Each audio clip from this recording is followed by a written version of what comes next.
Ladies and gentlemen, welcome back. It's another week, and it's time again for the Screen Sermon Podcast. As always, it's The Boon. And this week, I'm just with Inky. How are you, Inky? Doing very well, sir. Thank you. Our sex robotica unit unfortunately had some malware, so we had to go ahead and put it in the shop. Which is a little bit disappointing because we actually have an excerpt sent to us directly by him about his review of the film that we're covering today, so I was going to read that for him. But Inky, this week we took a look at, I guess you would call this the Brazilian film, right? Because that's 100%. Essentially where it originated. Yeah. Yes. I know that there's a lot of credits in there about like Germany and USA and all that other stuff, but wouldn't be surprised if some of that's funding, maybe some post-production, but it was, written, shot, and largely performed by Brazilian actors. So, yes, this is a very Brazilian film. So yeah, this is our first Brazilian film. So this week we're going to talk about City of God, which is a 2002 foreign language film that came out and had quite a lot of hype behind it. It is pretty widely accepted as being an excellent film by critics and audiences alike. It was nominated for 4 Oscars, as we'll get to. It didn't have any wins, but it did win some other festival awards and things like that. And in general, I enjoyed this movie very much, as we'll get to. So, Inky, I just kind of wanted to get some preliminary thoughts from you about your experience of rewatching it, because from what I took to you in the chat that we had with Screen Sermon, where we talk online and stuff about scheduling, you had seen this movie before, but you hadn't revisited it in a while. Yeah, this movie was introduced to me by our man in California, Josh Wang. Again, it feels like, honestly, that time in my life and where this movie entered and exited my life feels as as kinetic as this movie feels, rewatching this now. And yeah, I was just blown away by it. I mean, this was hot on the heels of being introduced to like the kind of mid Scorsese and early Tarantino films by the same guy, California Sure. Josh. So it fit right into that. Early Paul Thomas Anderson as well, were nice cousins to this film, and very blown away by it. I mean, yeah, and it's one of those, it's funny, like where I would always list it pretty high, like top 20, maybe even 10 at different points all time, then not realizing I'd only seen it maybe 2 or 3 times and within a pretty short span back in those days. And it wasn't until you had put on our calendar some just the vague mention of foreign film with Cody. Yeah. With Inky, I should say. And I was like, shit, I should probably find some foreign films. and looking them up, I mean, I made a big old list of haves and have-nots, have-seens and have-nots. And then when I really looked at the haves, I'm like, fuck. If Boone, if SR, if Mick, if anybody on this show has not seen City of God, I need to get them to watch this thing. Mm-hmm. So that was really the generation for me of coming back to watch for it. I will say, in that interim from watching and then coming back to finding the episode, there was, and I'm almost certainly going to reference this later. I don't know what you call this. I guess like a second or third step into what's my favorite YouTube creator, Cinematography, did an episode on this. And that was very informative, and again, reminded me so much of what I love about this film. Cinematography, so that sounds like it's got something to do with maps. No, it's giving you the kind of geography, so to speak, of film. Okay. Yeah. I got you. It's not strictly international, but a lot of it is. It's historical, it's very in-depth, it's very intellectual, academic, I might say. But just, yeah, everybody who listens to this, anybody who enjoys this, just check that out. And what we'll end up doing is we'll end up just linking that channel in the description on this video, as we've done with multiple other things. And folks that have tons of subscribers and things like that, and people may already be aware of them, but just in case, we want to make sure to point them out, just because we get inspired by so many people on YouTube and around the internet at large. So it's my favorite film channel. It's my favorite channel, period. Nice. Okay. Louis and Louisa Bond, man, they do incredible fucking work over there. So shout out early.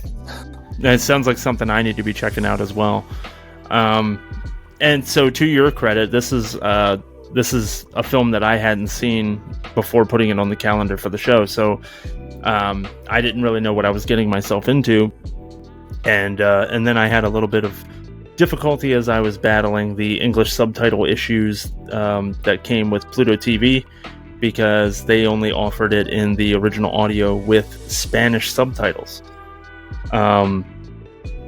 And so I ended up having to use little Google Translate there and do a little flim-flammery to get to experience the film and actually know what people are saying to each other.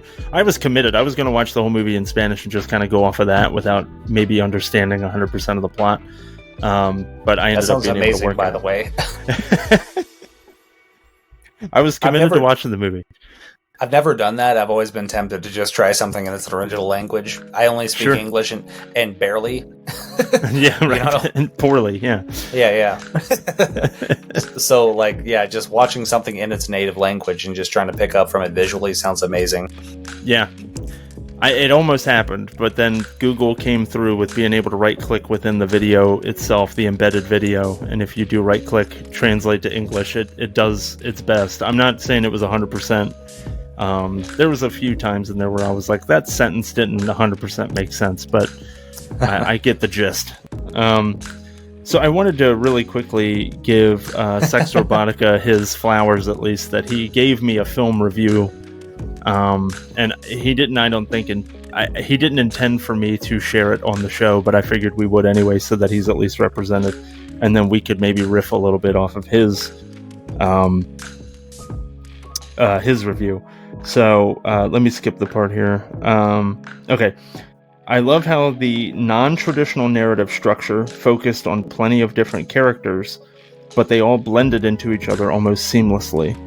Sometimes you get films that do this, but it feels like 5 other films chopped, whereas here it had a certain flow to it, with even the nice touch of, quote, here's the character, but don't worry about him, I'll tell you about it later, unquote. Lil Zay was an excellent, for lack of a better word, since this is based on a true story, antagonist, with signs of psychopathy showing, but also rarely showing the human side of him in certain instances, like his friendship with Benny. Every character, especially Benny, who would go on to be my favorite, which is probably a pretty common outcome for a lot of people, had layers of depth to them, with no one feeling like a background character or a body to fill the shot. Even the runts came around in the end to bring everything full circle. Between this and the pacing, this film did a really good job of maximizing every second of its runtime to the point where not a single scene felt like filler. He said, needless to say, goddamn, this was good, 9 out of 10. I have even less reasons to ever want to go to Brazil. And then he came back later and he said, which could easily be talked into a perfect 10 as I struggle to find a flaw. Fuck it, 10 out of 10. I can't think of anything I actually dislike. Yep. That's where I gave it the heart too when he said 10 out of a 10. I was like, yes. I love when somebody loves a movie that I throw at them. Absolutely. I will say, his last line of that first mini essay of less reason to go to Brazil, I think is a very important thing to mention too. And reading a little bit about the movie and its reception, of course, a whole lot of lots of high marks, from numerous sources. But there was a musician, I wish I could find his name immediately, but a musician from Brazil, and he had mentioned that he thought it brought a little too much, how to say, kind of in a backwards way, kind of reinstated the kind of stigma about those slums, and I think that's a worthy conversation to have, as we had mentioned before, like, this movie relates very well to, say, like Goodfellas, say to Scarface in different ways, and being a young 20-something when I got introduced to all those movies, you know, it's very easy to get wrapped up in just the aesthetics and how cool they are. You know what I mean? The danger, even, you know what I mean, kind of adds to that. You know, and the longer I've gone, you know, like the more I see, like, and have known real people, you know, or at least known people who have known people that have, you know, gone down the hardest road of that kind of lifestyle. Mm-hmm. Like, it's a little bit harder to kind of get wrapped up in those moments now, you know, like the ending hits harder, you know. That world is yours sounds more and more ironic. Sure. That being said, I I was telling myself this, having primed myself reading this this article where the musician had mentioned that, I still got very wrapped up in those aesthetics. Sure. and I don't know. It's hard not to love and not to groove on this movie. Yeah, and I feel like there are so many characters in this that you can kind of get invested in and want to see them do well, and want to see them make it through, and kind of escape from this future that has kind of already been mapped out for them. Like, you're never going to be able to escape the favela. Like, this is where you're from. This is what you do. You live to a certain age, and the expected age that you're going to make it to is incredibly low because of the lifestyle that you have to live, and you're going to end up being killed in a violent way, more than likely. But you're hoping that one of these characters that you're rooting for, like, be it Knockout Ned or Benny or Rocket, obviously being the titular character, you know, you're hoping that one of them kind of subverts that expectation that everybody's going to end up dying in this movie. And I kind of also liken it to, like, and similar to the article that you had found about that, is The Wire. Like, how many people watched The Wire and then turned around and said, well, Baltimore's probably a place that I never want to go to. And I mean, you know, I'm not saying Baltimore, or at least parts of Baltimore, aren't a dangerous place to be, or a potentially dangerous place to be. But, you know, watching this one piece of media can kind of paint this one place as being, you know, it's essentially a war zone, and Batman should be there. You know what I mean? So... Well, no, I'm so glad you mentioned that, because The Wire was the thing that came up the most. I saw The Wire after seeing those first couple times, and I was very much interested based on not just what Josh had said, or I should say what SR had said, but what you had just explained, the way it paints the place that it's set in. And you two being from Baltimore, I was very curious how it is being from that place, you know, that has a major piece of media set within it. I mean, I'm from Colorado, and I mean, the town I'm from probably doesn't seem like much, you know what I mean? And it isn't. But like the two most known things about it of the past decade were Black Klansman and Homicide Hunter. So, you know what I mean? In a weird way, I've seen a small version of that myself. Sure. And so, you know, I've never been to Brazil. You know, I have no connection with Rio. You know, I've never been there. I have no concept for what it looks like. So as an outsider watching this film, I mean, specifically in 2002, if it were like a modern viewing of this film, I'd be like, oh God, you know, that's a dangerous place. Like, why would I want to go there? But I'm sure it's a beautiful place to visit. And as long as you're in, what do I want to say? You know, as long as you stick to kind of the places that are meant for you, I'm sure you can have a wonderful trip to Brazil and not end up, you know, in any kind of danger and things like that. But yeah, I mean, I thought, you know what this film also reminded me of was Blood In, Blood Out. Interesting. That's I don't have much to say, because I saw like the first 30 minutes once, so... It just reminded me of the... just kind of this indoctrination to like gang lifestyle or crime, you know, and how it kind of envelops this entire community or this entire culture. It's obviously a lot different because you have, you know, Hispanic gangs in California versus, you know, crime, the group, you know, little pockets of crime that take place in this favela in Brazil more out of necessity than anything. But it kind of rang similar, where it's just like there's this group of guys, and they kind of band together, and it's their own little criminal empire, and then there's the other band of guys that they kind of have to work with sometimes across the way, but occasionally they go to war with one another and things like that. Yeah, no, it feels like part and parcel of a lot of different crime stories. I'll be honest, like crime fiction, if I had to pick a genre, might be it's close to my favorite, even though I don't realize that because I switch between so many things and what I read, watch, listen to, blah blah blah. But like, there's always that moment, and you get this a couple of different ways in this movie, where you see how people were introduced to this. And that's why I think the build up to Knockout Ned's character, in the entire interim, like I said before, like from last time I had watched this till just recently thinking about this again, there were two character names I remembered. That was Rocket, go figure, and Knockout Ned. Yeah. And it takes a while. We don't actually get Knockout Ned into like the main thrust of his story till almost the last half hour. Yeah. You know what I mean? It's third act stuff. Yes. And again, it's by the time we've seen this this repeating thing they do, where I think you had already mentioned it, of here's this character, don't worry about him, we're not into his story yet. And we've already seen how that goes. The first time we see that was with a Shorty. Yeah. And you think, oh, damn, Shorty's going to be somebody significant. I wouldn't say he's insignificant, but his story ends pretty quickly. Yeah. Yep.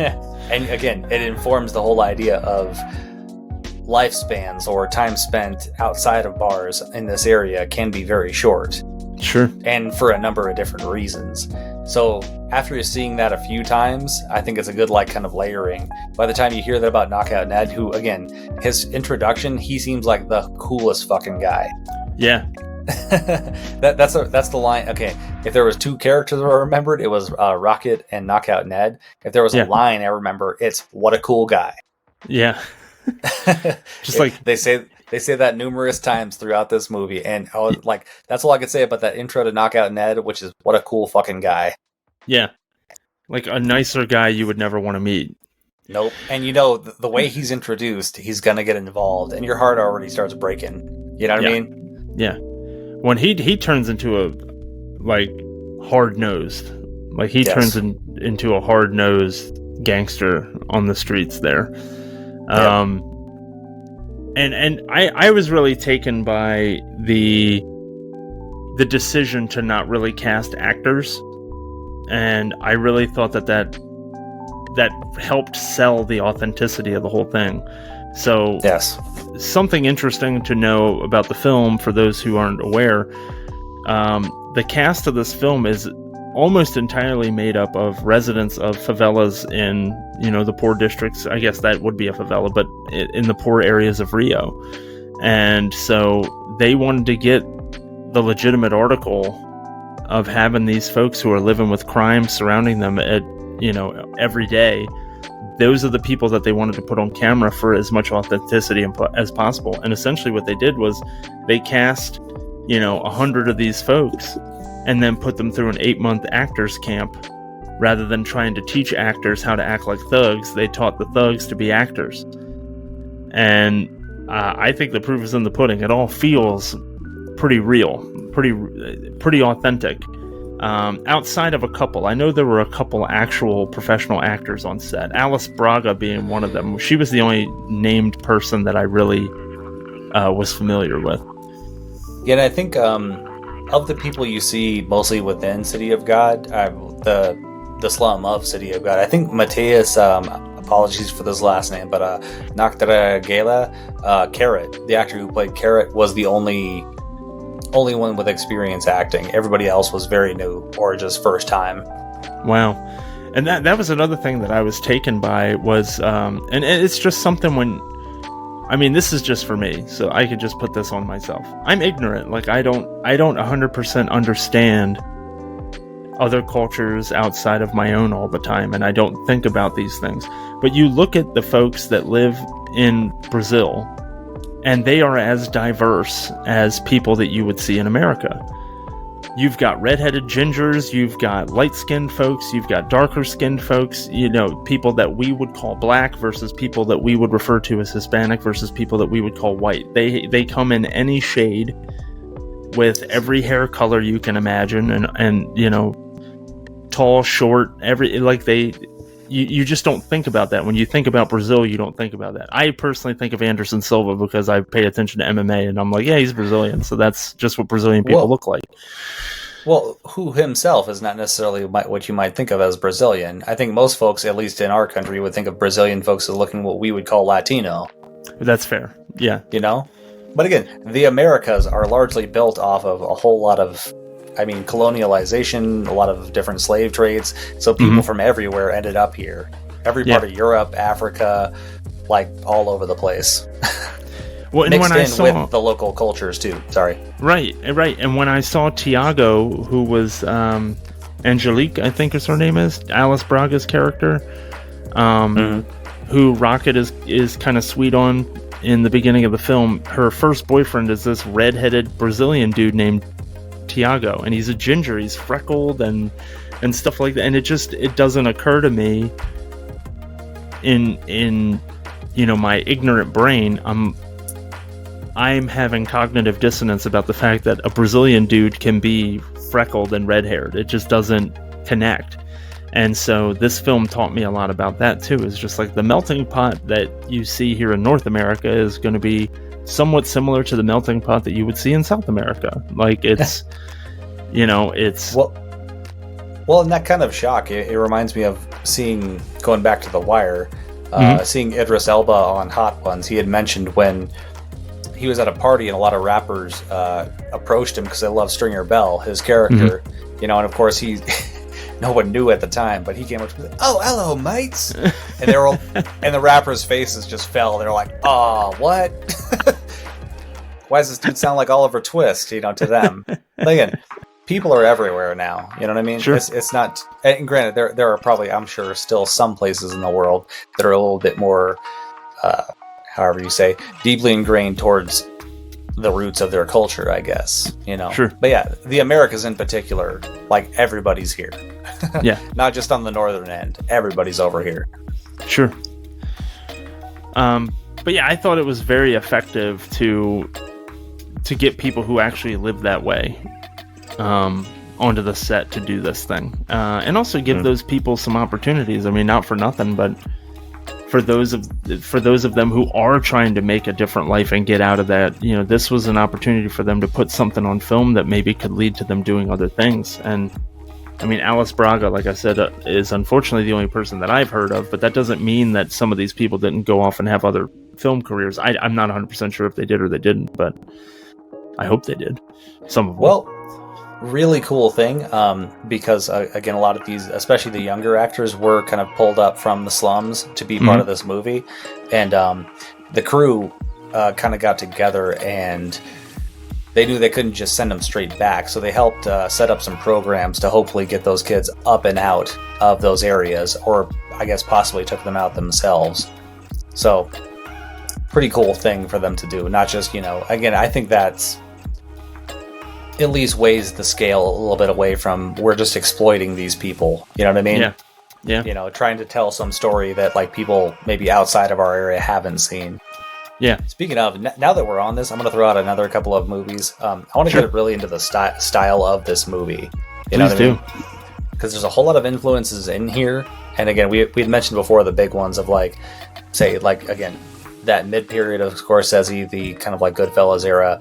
Of course, like there's like all the epic crime films, like the rise and fall type of crime films, which actually goes way further back than The Godfather, say like back into like the 30s or 20s even, I think. And another important guy I want to mention, and he started making films after this, but he fits in very well with this, is Sean Baker, who did probably most known for the Florida Project, I think. Another one more recently called Red Rocket, and one I fucking absolutely have to cover on the show with you guys, which is Tangerine. Tangerine is one of my favorite top 10 movies ever. Not just the last 20 years. I haven't seen this at all. Dude, it's a fucking amazing. Wow. Okay. And again, I feel like it's a decent companion to this stylistically, of that kind of what they used to call verite kind of style.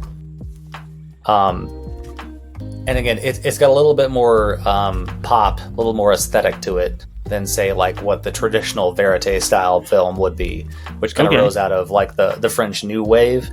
And this one does as well. Again, I think it manages those aesthetics very well. Of here's what feels real, but also here's what carries you through a story in a kind of a stylistic sense. You know? And I feel both of those elements deeply at play here. One other thing too, I want to mention cinematography again. I want to hear what you think of this, as more of a much bigger gamer than I am. He calls this the quintessential open world film. In that you're not one character following one particular path. It's about the place, and it's about all these characters moving around within it, you know? That's a really cool way to describe it. Yeah. Because you would say that Rocket is the central protagonist of the film. I would disagree, but go on. Okay. Well, I mean, I think that I'm very interested to hear what you have to say about that. I would assume that your general audience member, so me, I'm a general audience member. I would assume that I'm supposed to be in the shoes of Rocket, because he's the one that kind of he's making it out. He's making it out of this scenario. He's getting the job with the newspaper, and he's got the journalism internship or the photography internship and stuff like that. And so to me, it seemed like he was the person I'm supposed to be rooting for. See, to me, he is kind of in some ways the backbone, but to me, he's really the narrator.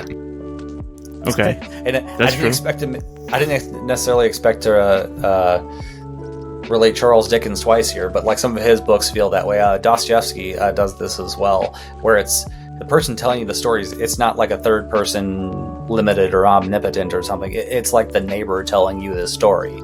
And Rocket to me is that. And again, Rocket's got a formative time, but really note the amount of actual scenes he takes part in a significant way. He's telling us the story, and again, he does have an arc, and he's the only one we see, well, besides his brother, who says he's going to, but alas, it does not prove true. But yeah, he is the only one that tries to make it out of the City of God. Otherwise, here are the arcs that we see. We get the Tender Trio in the early part. Then we get... Oh, I'm going to mess it up now. Then we get like the early days of Zay and Benny. And then Benny kind of has an arc. Yeah. And then we get sort of a little bit of a short chaotic period. And then we get a little bit more into Rocket. You know, that one of my favorite sequences in the whole film is the chapter called Flirting with Crime. Yeah. Yeah. Where every time him and his boy think they're going to go rob somebody, they're like, they were just too cool.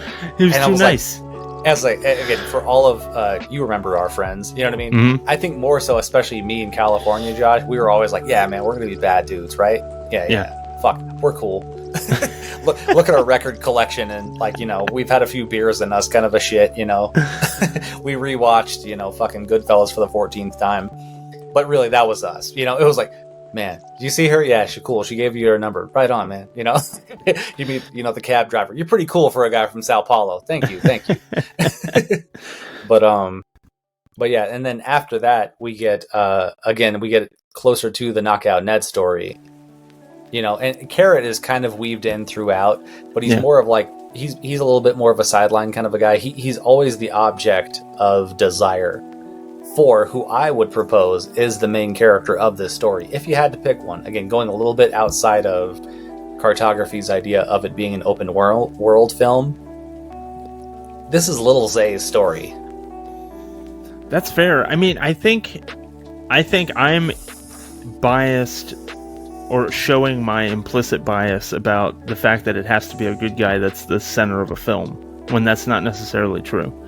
Because most of the things that take place throughout the course of City of God are Lil Zay's rise to power and his quest to try to attain absolute power over this neighborhood in the City of God. and because he is the antagonist, or because he's a villain, not the antagonist, but because he's projected as being a villain and sadistic and things like that, my assumption immediately is, well, it's whoever's against him that is the main character of the movie. But you're right. I would definitely agree with that. Lil Zay is the main character. Yes. That makes a lot of sense.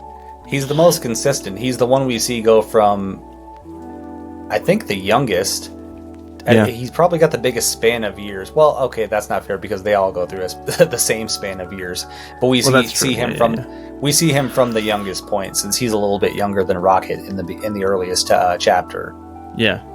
So that's what I said. Like, watching it this time, I'm like, wow, it does take a lot of turns. And again, there's a lot of that great storytelling of this happens, therefore this happens kind of storytelling. You're always seeing it. And that's why I thought Knockout Ned was like, he stuck so hard for me, you know? Yeah. Because he's that last bit. You see a lot of different reflections of different crime stories where, again, it's the is it worth it kind of a story. It's the rise to power story. It's the you never fully get that satisfaction kind of a story.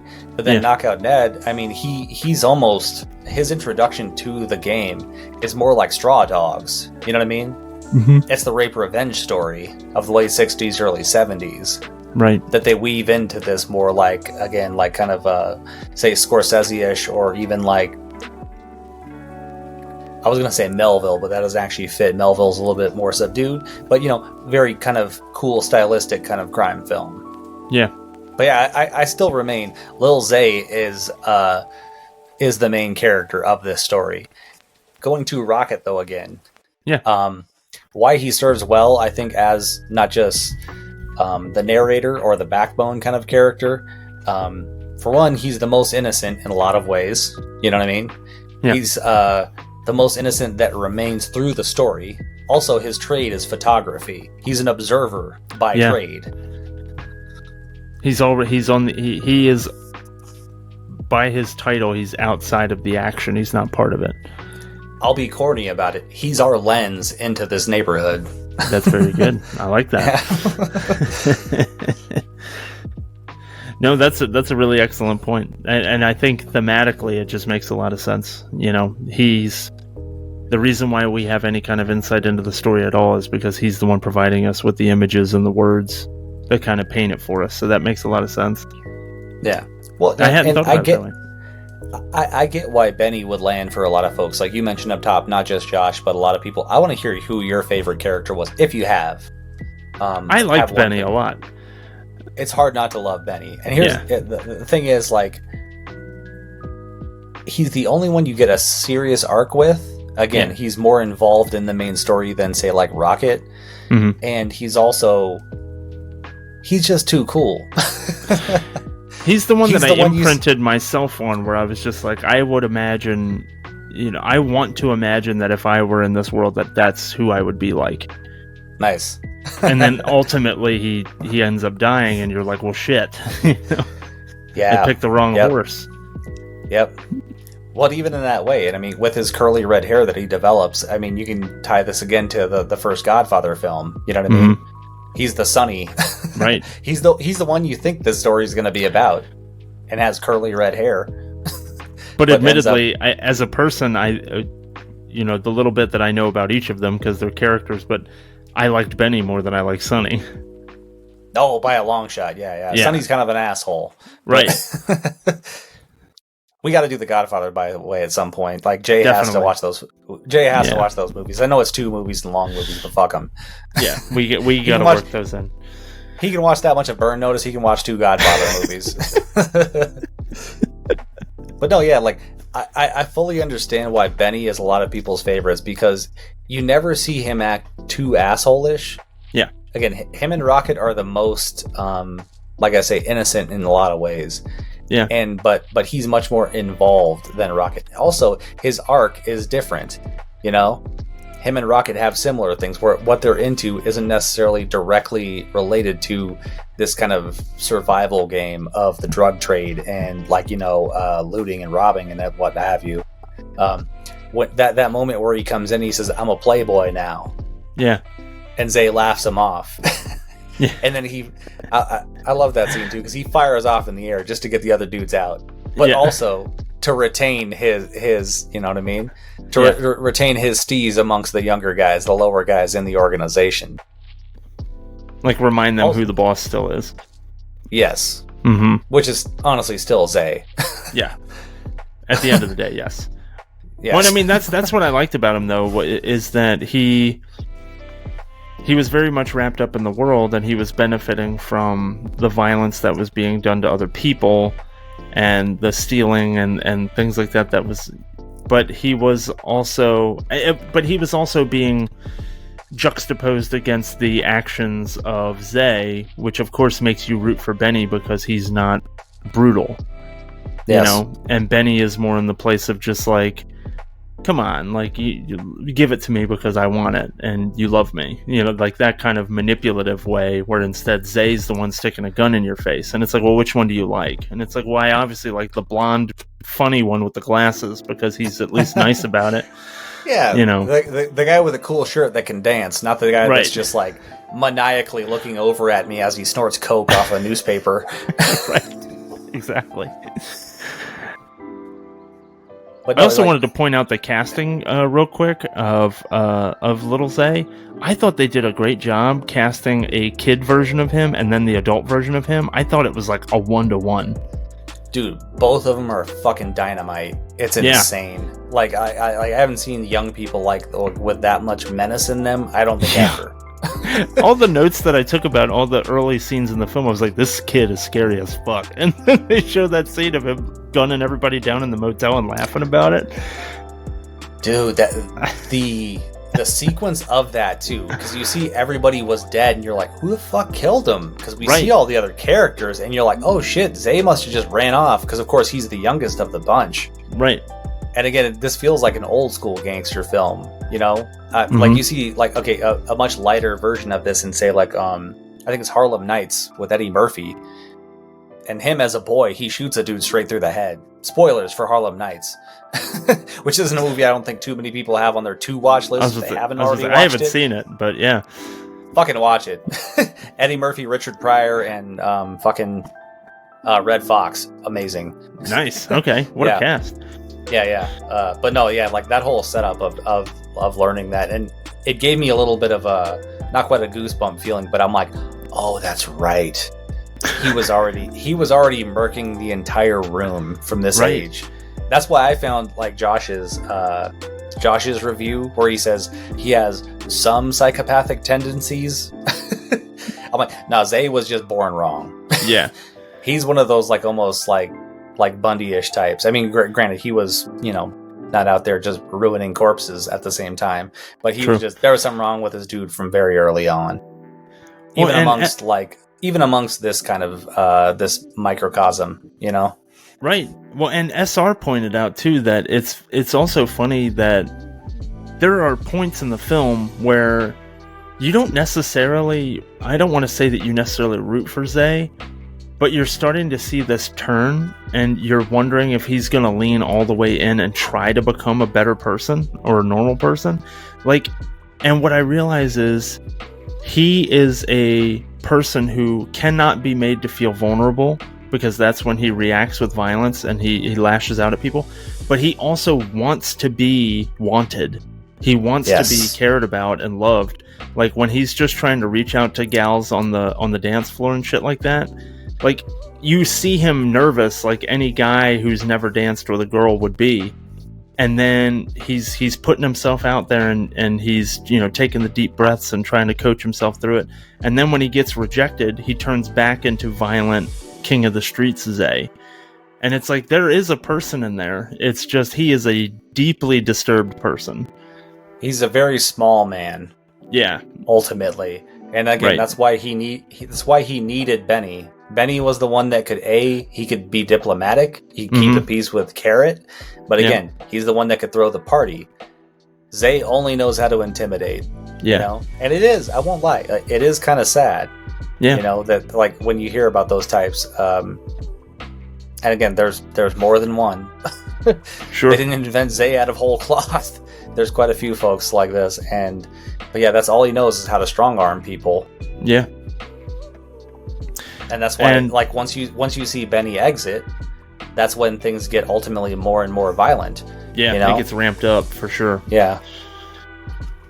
And I also thought that it was interesting that Leandro Firmino, the guy that played Zay Pequeno, once he becomes, or Lil Zay, once he becomes an adult, he actually wasn't really interested in being in the film in the first place. And the only reason he stuck around was that he wanted to keep his friend company, who was trying to get onto the movie. That's awesome. What a random set of circumstances. I think he was perfect. I think without him, that character may not have worked as well as it did. And so, what a great instance of happenstance working out in the favor of this guy in the film. And I was very impressed by that. That reminds me of another very happenstance casting choice of another 16 mil salt of the earth kind of amateur film called Clerks, where the dude who had almost no plan of being involved was the actor that played Randall. Yeah. Who is by far the most memorable character in that movie. Definitely. Never acted before, didn't even do the plays Kevin Smith and a couple of his other buddies had done, and he just reads so well. He just showed up again with a buddy, and they're like, hey, try these lines, and they're like, this guy's pretty good. Yeah. Let's throw him in here. Right. Yep. And I mean, when you and me and everybody else from our group from the early 2000s days would talk about films and wanted to be filmmakers or wanted to write a screenplay and all that other stuff, a lot of us pointed to Clerks as that, like Kevin Smith did it. He did it for $27,000. Like, we could do this, like that kind of thing. And I mean, honestly, looking at that movie, I know, at least from my perspective, I wanted to be Randall. I wanted to, or at least I never really wanted to act, but I wanted to write a character like Randall. I was like, God, he's just so funny, and he's so quotable, and he's so memorable, and that's the kind of character that I would have always wanted to write and stuff like that. It was dynamite. I guess I got one up on you then, because me and some of those same friends, when we had a geology project where we had to make a short film, and all it had to do was just show something about an earthquake, basically. And I think it was my idea, possibly. We were all throwing out quick ideas, and I said, how about Clerkquakes? And they're like, yeah, why not? It's outstanding. So we used that window, I forget what they called that, where you could go out and sell food, and they called it a class. You know what I mean? So that was our counter. Yes, that was it. Yeah, that was our counter. You know what I mean? Nice. And we kind of just threw around ideas, and they're like, Cody, you should be Randall. So I actually ended up playing the version of Randall in our little short film. Outstanding. Yep. And you made it, sir. Shout out to our boy Dustin. He was the one that won the award because he was the AV guy, and again, he got it black and white, and he edited it. So we got the best editing. So shout out Dustin. Would love to get Dustin on the show, as well as Callie Josh, who you and I have actually chatted about in the past. I need to reach out to him and see about getting. I'd love to have both of them on. I think that'd be awesome. Yeah, just tell Joshy, fire up that fucking iPhone 2. With whatever internet they have at the trailer park, and get him on here, boy. He's made a whole graphic design career out of that thing. So I'm sure he could join us, man. Well, it's been so damn long, and I remember going on tangents now, but I remember Josh and I, our friendship really started from being in drama class together in high school, and him and his group put on some kind of improv performance where he was riffing on Reservoir Dogs, and I was the only person in the audience that got it. And at that point, he kind of singled me out and was like, I can hang out with that guy. Yep. I remember saying that too, because I forget what it was, because I had met you separately of that group, and I had mentioned somehow I mentioned you. I was like, man, you got to know Bando, and Josh was like, oh, I know Bando. He was the guy that knew about the Reservoir Dogs. He was the one dude who was like, yeah. But no, Joshy, again, to put the guy over even more, he is my film godfather. I mean, I've had numerous influences, inclusions, blah blah blah, from all my different friends. But he was the one that got me the idea that just enjoying films, of course everybody goes to some kind of movies, watches movies, but that could be a thing on its own. Sure. Well, and this show doesn't exist without my friendship with you guys, and because I really wasn't watching films in that way. I certainly wasn't watching those movies, like the ones that kind of get you into the whole filmmaking and the whole,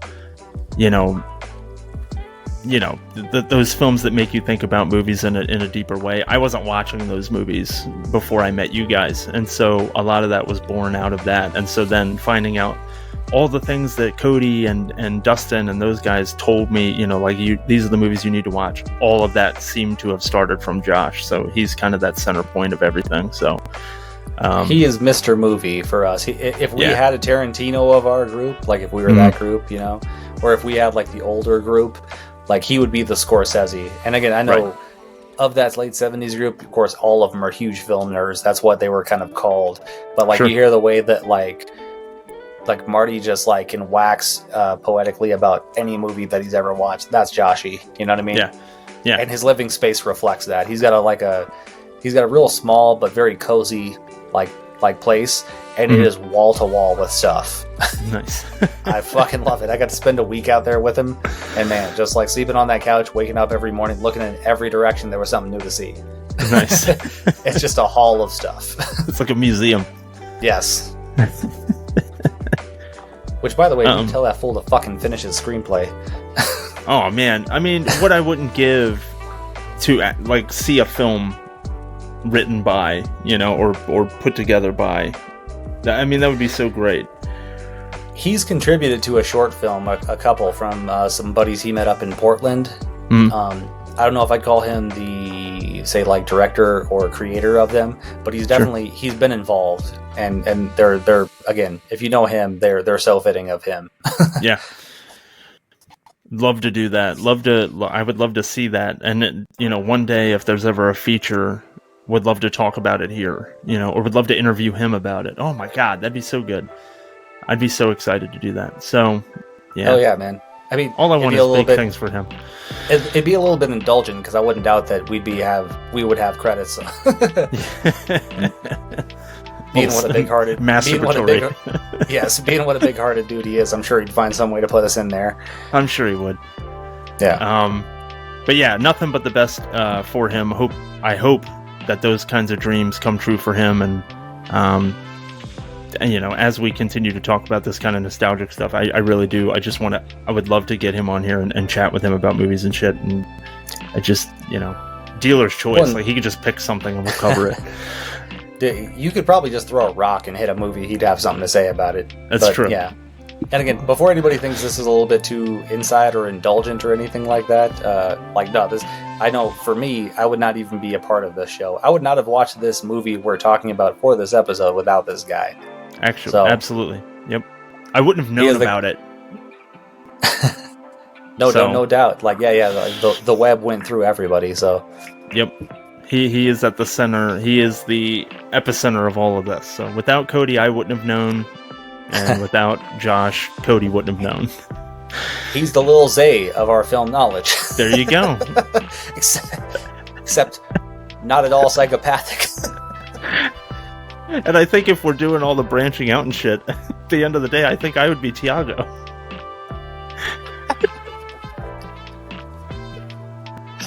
Because I wasn't in the core group. Like I was one of the tertiary that came later.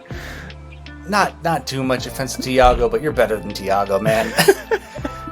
You're like the dude who was like, again, like if it was a crime organization, you'd be the dude we just have over to hang out. People be like, what's his racket? You know what I mean? Was he like, he robbed? Does he deal? They're like, nah, nothing. He's just a fun guy. We just have him over. Just keep him here. He's fine. Yeah, you'd be that dude. You know what I mean? Like when you see in the older Italian crime movies, like, who's that guy? It's his bando. Like, what's he do? Was like, is he one of the singers or like the boxers you got on your payroll? Nah, he's just fun. He always brings a good meal. You know what I mean? He always brings a good side dish. His wife and kids are real cool. We just love him.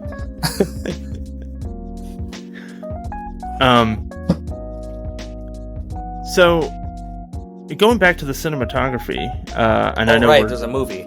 We're jumping around. Yeah.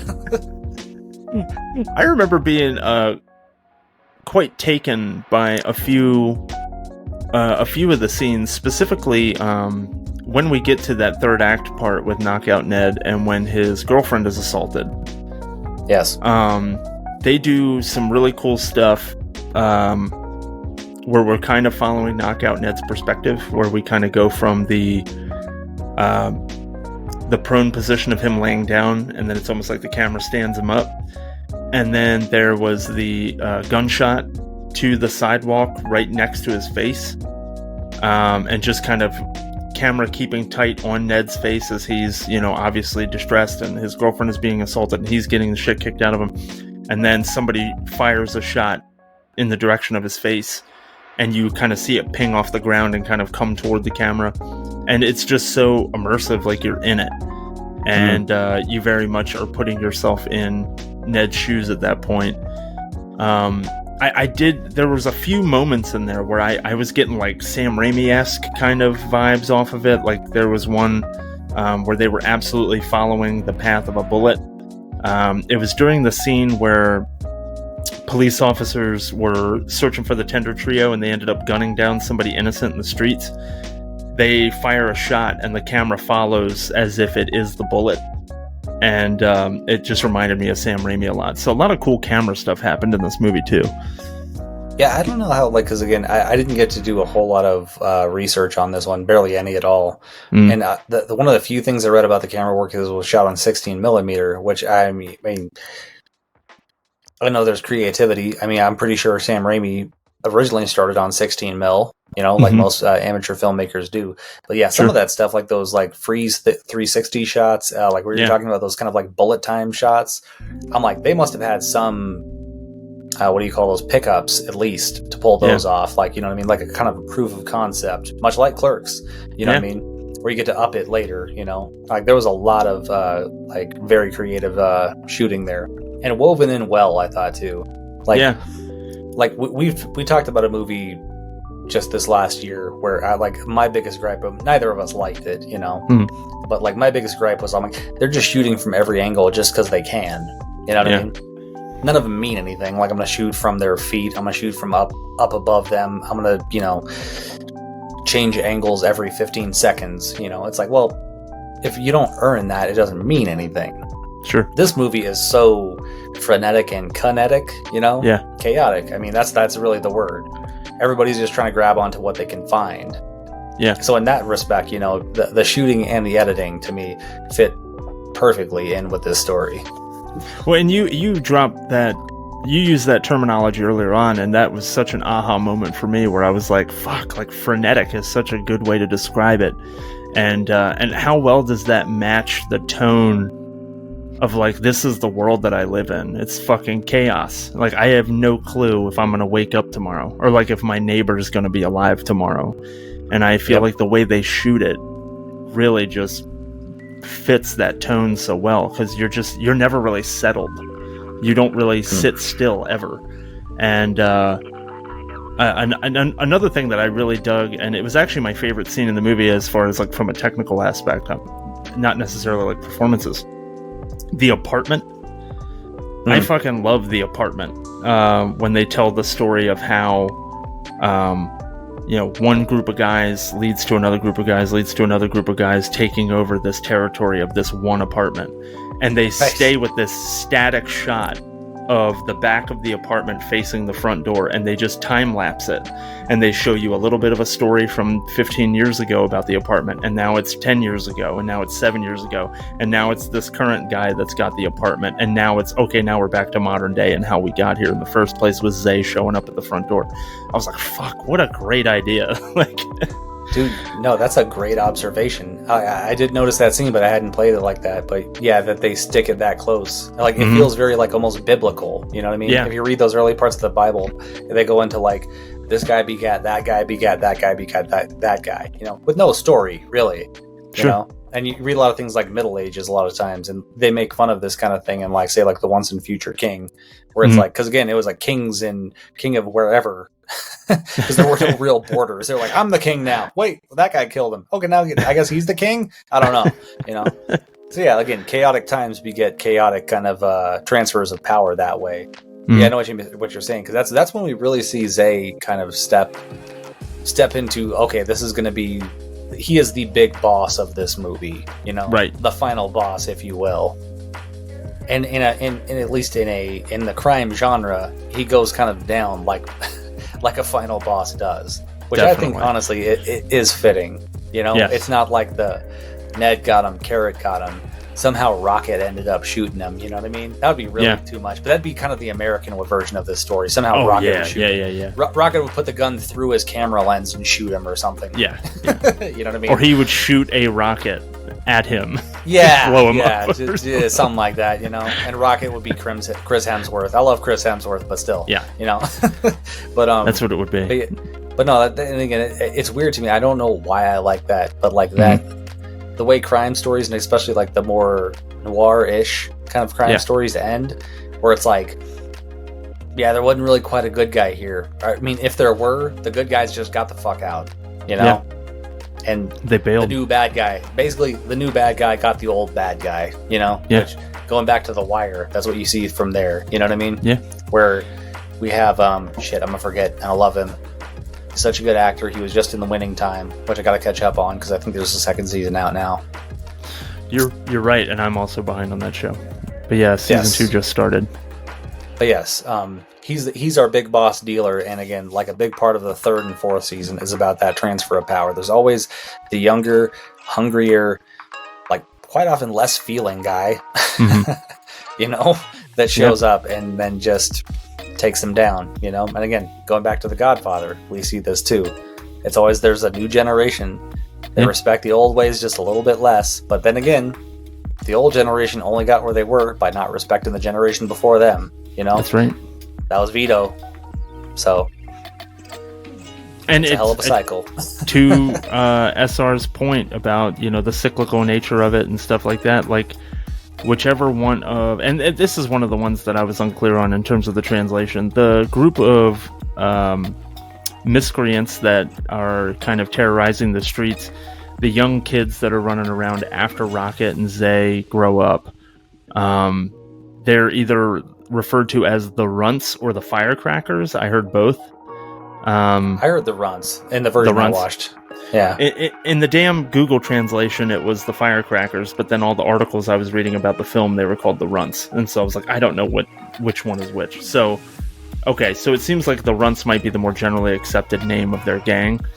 In order for one of the members of the Runts to become the new Zay, it was necessary for them to eat the old Zay, you know, and destroy him first.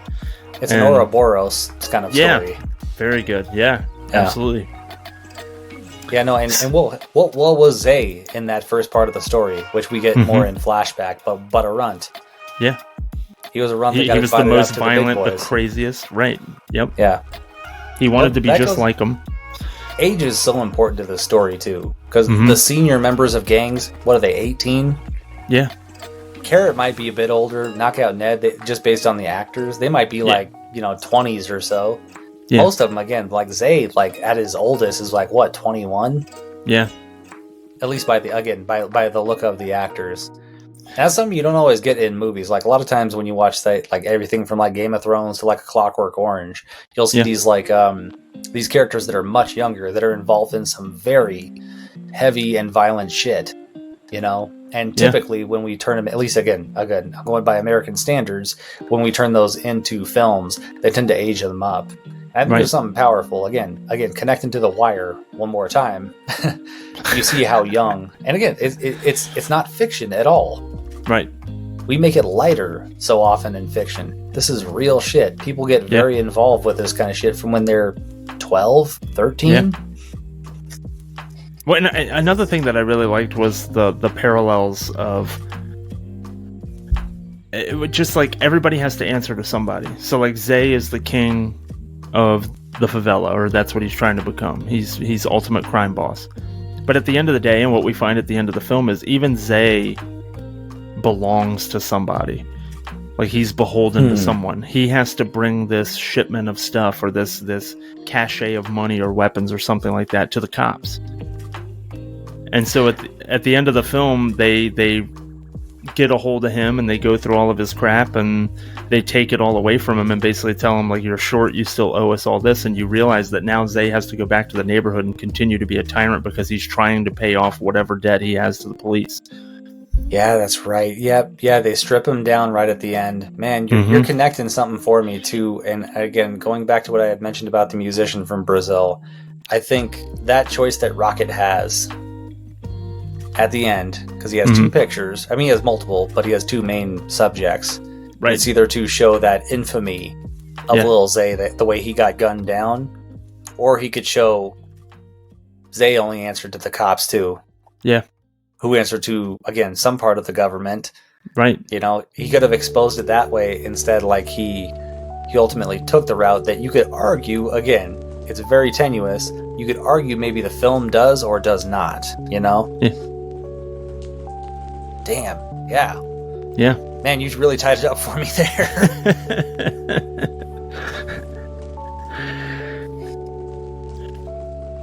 Yeah. That was, I mean, but I'm honestly, that's the end of my notes, is I made this note about the parallels about how everybody answers to somebody.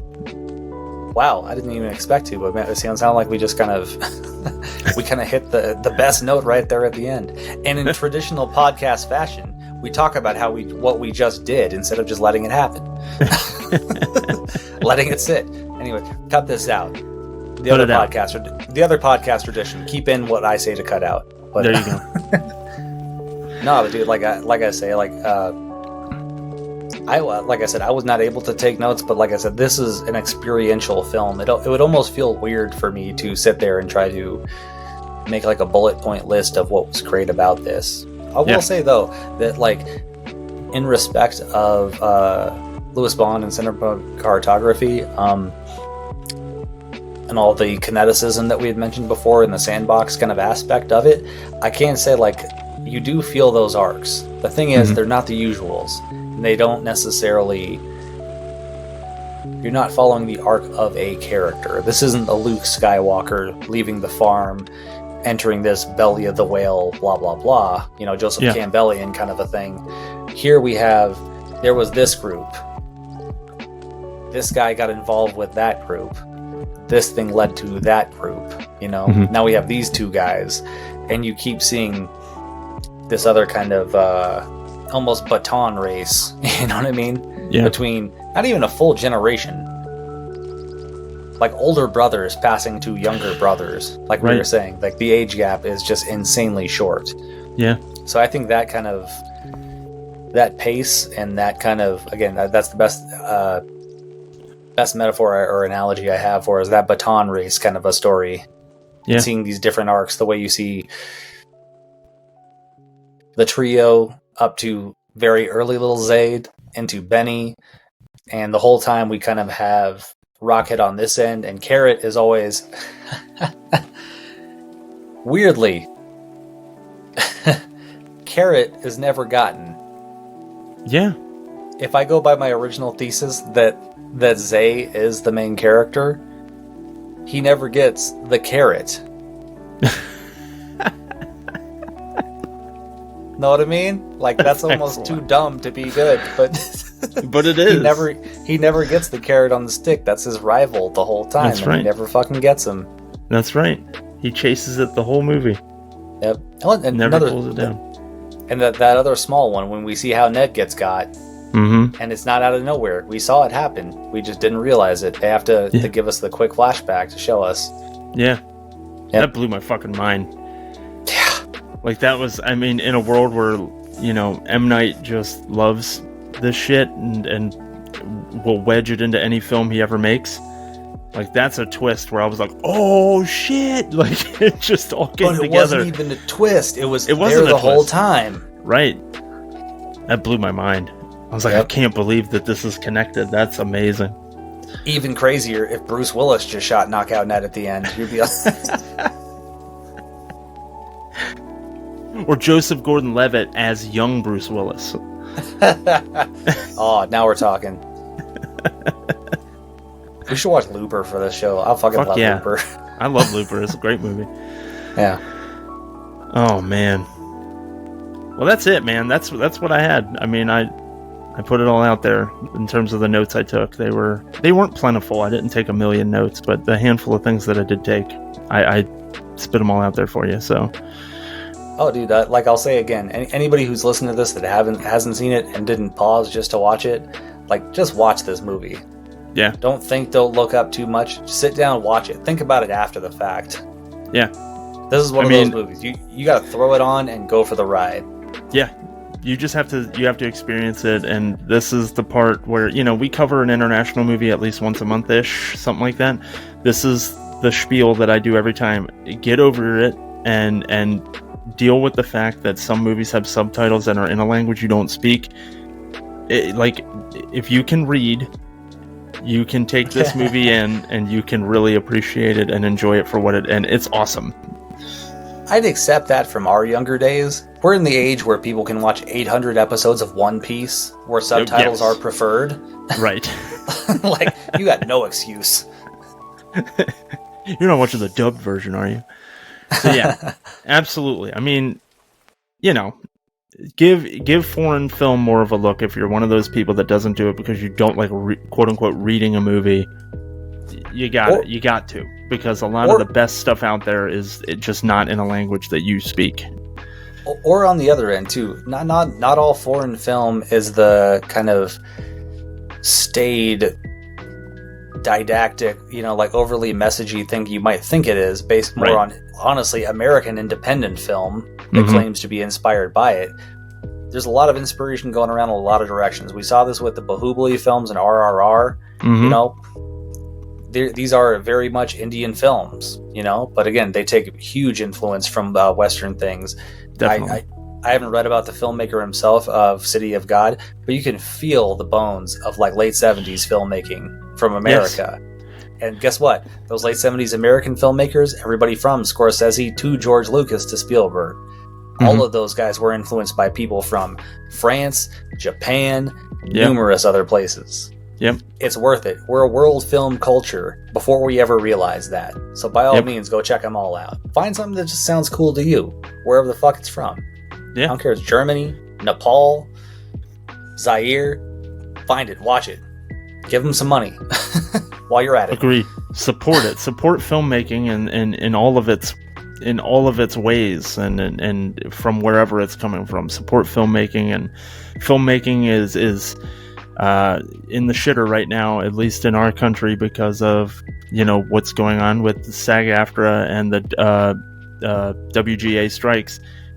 People are not being compensated fairly. People are not being treated fairly. And that fucking sucks, and so a lot of film production and stuff like that, as we know, is at a halt. There's a lot of bad feelings out there. So I don't know what the fuck the movie industry is going to look like moving forward. What I do know is right now in other countries, they have this shit figured out, or at least it's in a way where they are able to continue working. So the time is now to go out there and support, foreign films, because it might be all you have here shortly.